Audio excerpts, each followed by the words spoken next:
A stunning new investigation reveals a striking number of young black girls experience police violence.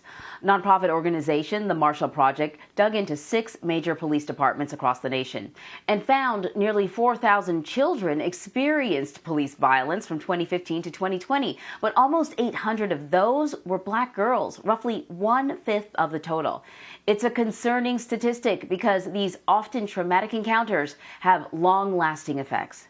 So joining us now to discuss this report is the Marshall Project data reporter, Weihua Li. So listen, I found the data very interesting, and you paired it with the story of 15-year-old Breonna Stewart, who went viral after she got into an accident on her bike and then a police confrontation that followed. But let's get into the data. What did you uncover? Sure thing. Yeah, we were initially looking for any potential national database that will allow us to look at police interaction with Black girls, but unfortunately, there aren't any good ones. Which is why we dug through police use and force data from 6 major cities and found that while 1 in 5 children who ever interact with police in police violence situations were Black girls. In contrast, about 3% of them were white girls. So the disparity is really intense. And when we look deeper beyond the data and talk to some of these children, we realize that even if a use of force incident may seem minor on the paper, it has a long-lasting effect on the children's life. Yeah, we will talk about that. Your research points out that black boys certainly do bear the brunt of police violence against minors, but black girls account for a significant share of the cases. Under what circumstances do these young girls find themselves interacting with police officers? I'm just curious how these events occur. Of course, when we dug into some of these cases, we found that a lot of incidents started for something very, very minor. For example, Breonna Stewart was in a bike accident. There are cases where, a use of force incident started with the allegation of a teenager throwing candy at a store clerk, or a teenager skipping school because she was feeling stressed out, or a group of girls swimming at a condo complex pool.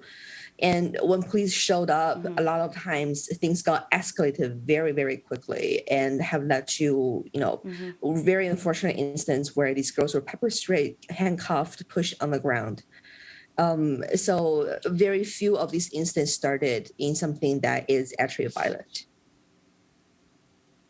You know what I thought was very interesting about Brianna's story is that she's riding her bike. She gets into an accident with a vehicle, and the man driving the car calls the police.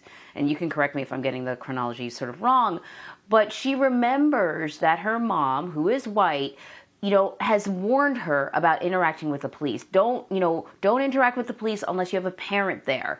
You shouldn't be biking through this particular neighborhood. And because of that, and also probably because she had just been involved in an accident and, she might have been injured, she is not receptive to the police when they turn up. But they also, she curses, she doesn't behave very well, and her mother kind of said that there's no way, her mother agreed that she shouldn't have been behaving like that, but that the police sort of did not have the ability to, or did not display the ability to bring the temperature down. And it occurred to me that these incidents may sort of feed into each other, if you know what I mean, that, a young girl has a negative experience with police officers, and so the next time she comes in contact with a police officer, she's much less open to cooperating because she's concerned that she's going to have another negative incident. Does that make sense? Definitely, yeah. That's such a good point, Emery. The sort of feedback loop, if you will, where we have so many conversations with Black parents. When we talk to them for the story, a lot of them say we try our best preparing our kids for their interaction with police. But unfortunately, that doesn't seem to help a lot of the times.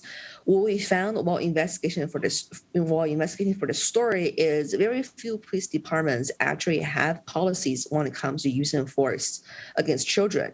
There are few departments that tell police officer when you're interacting with kids, this is what you need to consider.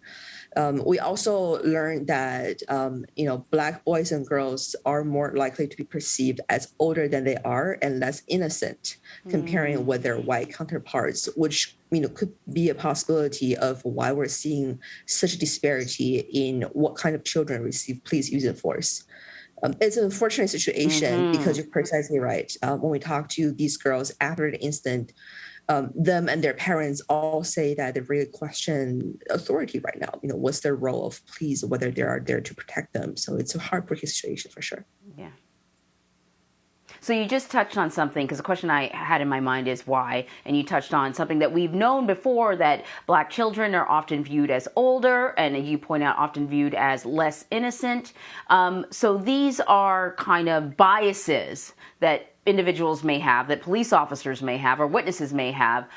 I'm wondering what the police departments have said. What's their explanation for why they see what should be sort of minor infractions get elevated to the point where sometimes, children are handcuffed, sometimes they're sent to the hospital? What do they say is going on here?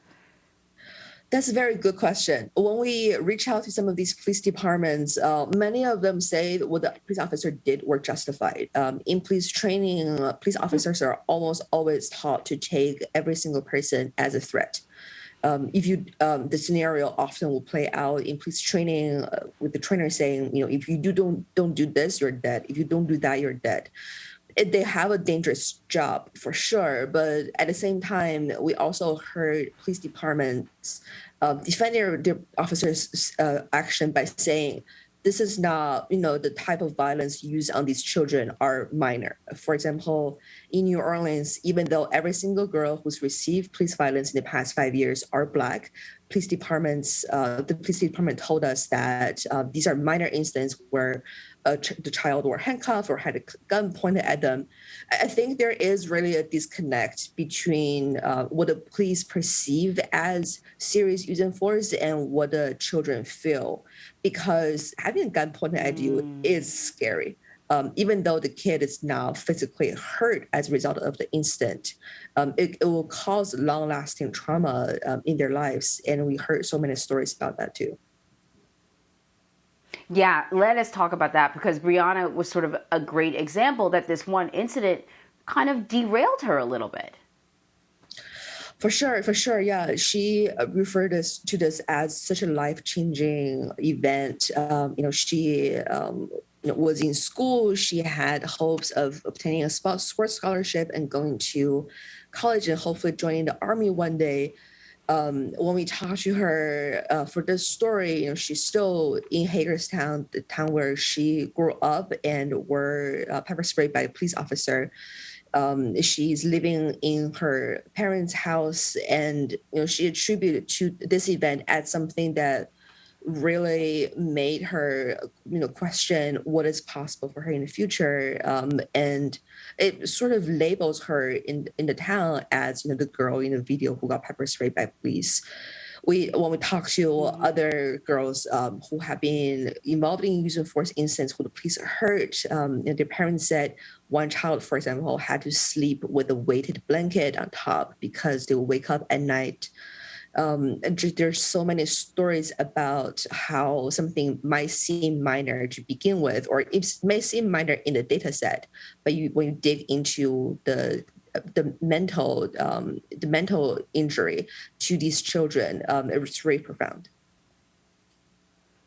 So, what's the remedy here? Is it about police training? Because we know far too often police are trained to deal with one set of encounters, but much of what they do on a day-to-day basis has nothing to do with direct crime fighting, so to speak, and they don't necessarily get the training to deal with a lot of these other incidents. So is it about police training? Is it about implicit bias training? What can be done?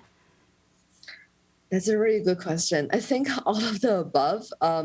We know that very few police departments have training that teaches them what to do in a use of force incident when they're interacting with children. But some departments, so Cleveland being one example, have finally begun to look into this issue and telling officers to take children's, take someone's age and physical build as a consideration during the interaction.